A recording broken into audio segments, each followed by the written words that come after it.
Hey, I'm Steven Saunders, the Giveback Realtor.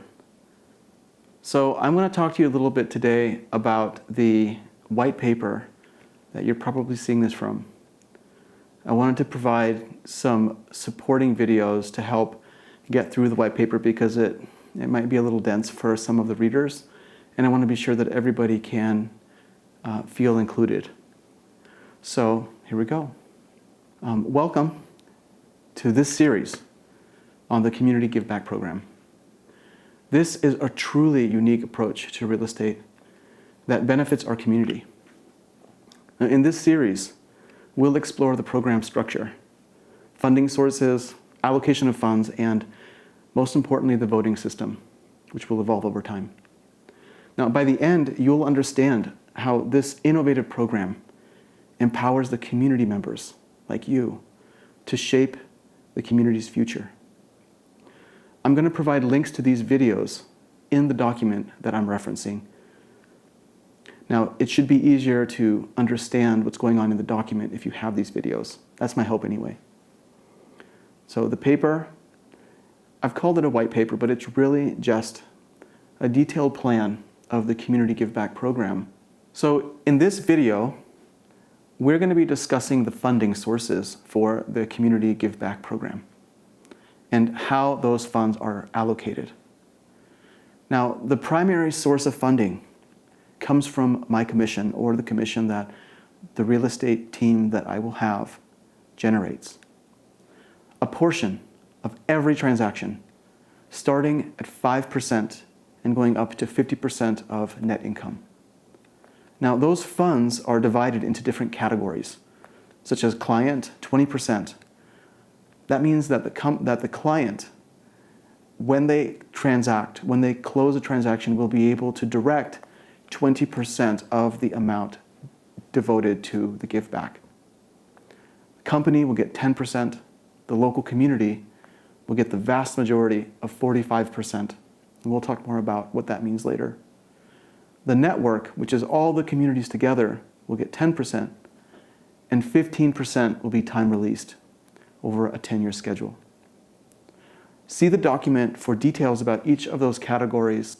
So in this video, we'll talk about transparency and the auditability of the Community Giveback program. See, real estate production volume and giveback contributions will be publicly available and auditable, with contributions verified by a third party. Now, all accounts available for community distribution will have public records, the statements, and each disbursement to a beneficiary, a local cause, will have certified poll results.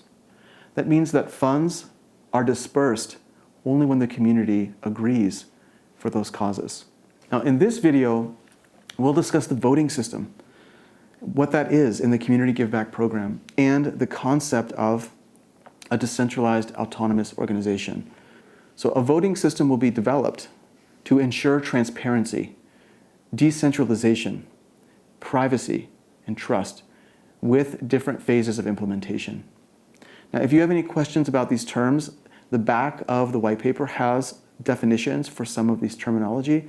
Please reference that. It'll give you a good understanding of what is intended. Now, the voting system will evolve from simple structures and processes. For example, we'll use just a normal CRM and spreadsheets to aggregate the voting results, to a more sophisticated technology, with the final phase being a DAO. What is a DAO? A DAO, or a decentralized autonomous organization, is a community-driven organization that operates on a blockchain, allowing for decentralized decision-making and management. This is the best structure to allow for bottom-up voices to be heard and to drive decisions.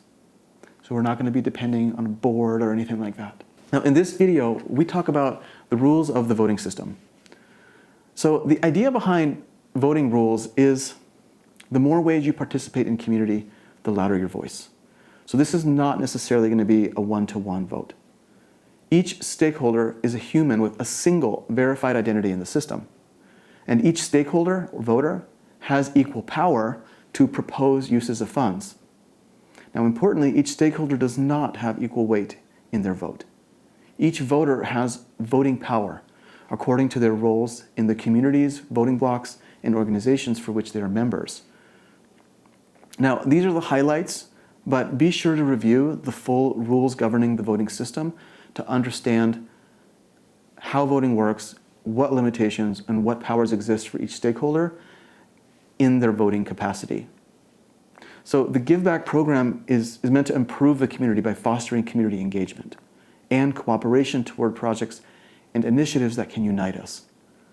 I am choosing a design that favors the voices of those community members that are participating in more ways, that are getting involved in more ways. And I hope that as the system evolves, that spirit is carried forward, but I will leave that to the community. So there are 3 phases planned of the voting system. I just want to give you just a quick overview. Now, phase 1 is simple structures and processes, right? CRM database, spreadsheets, emails, online forms, pretty common structures that we see all the time. The real estate company will administer and store that data, and voting will be verified and certified by a neutral third party, most likely an escrow officer. Now, at phase 2, there's multiple communities and the introduction of the network pool. So to start, we will have Sisters, Bend, and Redmond, Oregon. Those will each be 3 communities. Now, we will be able to grow as the sales team grows into new areas, and each one of those new areas will be considered a community. The network pool is funding that will be available for the entire set of communities based on the cooperation between communities. And we'll get into more about that later. Now, phase 3 is the final phase of the voting system and the platform, and it will be based on decentralized autonomous organizations, or DAOs. It'll be a DAO of DAOs, and we'll explain a little bit about what that means. But really, the white paper has a lot to say on that. Our hope is that by enabling voting by any verified person in the community, that we have a way to work together that includes input from the most people. So if you haven't registered to vote, please do. There is forms around town. You can reach out to me. I'll send you the link to the online form. It'll ask you about what charity or cause is important to you. And then you can send your email, phone number, name, and we'll be in touch when funds are to be voted on for distribution. In this video, we discuss phase 1 in the Community Giveback program. So the community allocation. Now in phase 1, in its most simple form, there are going to be 4 voting blocks. My clients constitute 1 voting block. The company will constitute a voting block. Local non-clients, that means anybody who is within the community and can verify themselves, which is described, that process is described in the white paper. And the virtual community, or those followers that are online, that are following the Facebook page, Instagram, they will constitute a voting block as well. Now note that each voting block has a weight, and in this system, the clients will always have the greatest influence, because thank you to you, you are making this system possible. So you will always be remembered and always have an important place. Now let's talk about the voting process. So once enrolled under the system, polls will go out via email. Now after the voting period, the results are sent to an escrow officer for certification, where, once processed, they will be encrypted and attached to the record transactions. So all the information, all the voting is kept private and sealed, and yet will drive the decisions within the community. Now, this first phase is the least sophisticated, but allows the program to start. Trust is maintained with the use of rudimentary identity verification. For example, if you are a resident, a local non-resident, not a client, you will be able to submit your address, and I will send you a postcard that you can then return to me and verify that you live in the community. And we'll have third-party certifiers and auditors. Now we're on to discussing phase 2. So in this video, we'll talk all about phase 2. There's going to be more in the white paper, but we'll cover the highlights. So in phase 2, we introduce multiple communities and the network pool.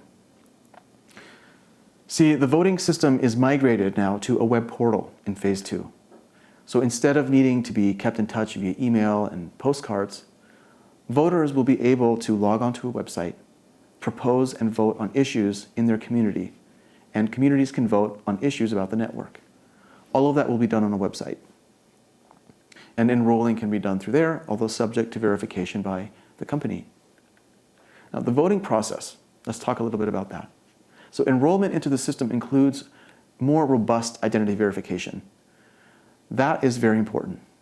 This system needs to ensure that a person is only enrolled on the system once, because in this system, voting has different voting weights, and so it can really skew the results if a person has more than one vote in the system. Now, additionally, proposal and voting are performed in a forum style on this web platform. Phase 2 is a major improvement that allows the system to scale to additional communities and introduces the idea of discourse and discussion that is completely community run. Hi there, this is Steven again. In this video, we're going to discuss phase 3, where the system is a DAO. Now, I know I touched on it in the overview in one of the earlier videos of the series, but what is a DAO? Let's recap that. Well, a DAO is a decentralized autonomous organization. It is a community-driven organization that operates on a blockchain, allowing for decentralized decision-making and management. This is a pretty revolutionary technology and idea.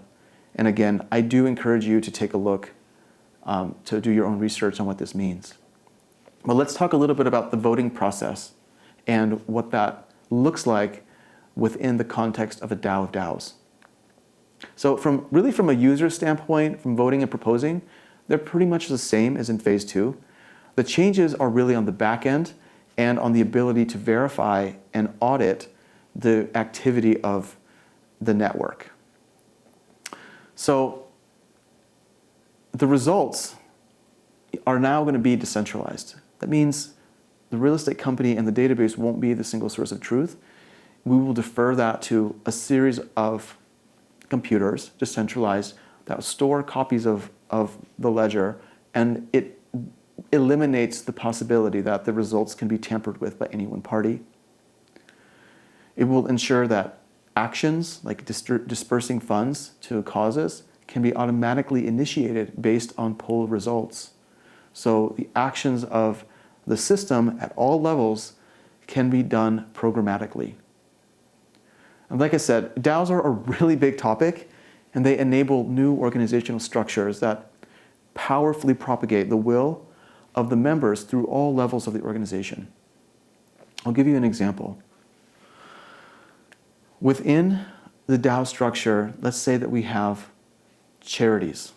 Well, charities are organizations that comprise people, employees, board members, volunteers. All of those people can be members of that charity. And the voting of the members of the charity can be taken into account and aggregated and propagated and become the vote of the charity. Now, the community has a voting block of charities. So all of the charities can look at their members to derive the will of their members to be represented within the voting blocks. And then the charity voting block, once it takes all the input from those charity DAOs, can resolve to a single vote that has the charity weight within the community. And this is accomplished for every level of the voting blocks. Some are comprised of organizations, like charities and businesses, and others are comprised of individuals. And that voting block, as a DAO, can determine what the requirements are, what its members have to do to verify that they are who they say they are, and manage those memberships. It's truly a very powerful system, and will allow us as a community and as many communities to really get the will of the people to decide how to spend these Giveback funds. All right, well, that does it. I hope that this in-context video series makes it a little bit easier to read and understand the vision of the Community Giveback program. Look, if you have any questions, please feel free to reach out to me. I'm going to be walking the neighborhood. I'm going to be handing out flyers. You'll see between 5 and 50% of whatever I make is going to go back to the community, and this is how.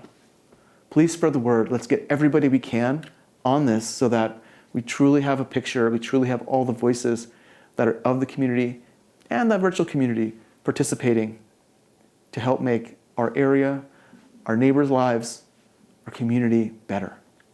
Thank you so much for watching, and I look forward to working with you.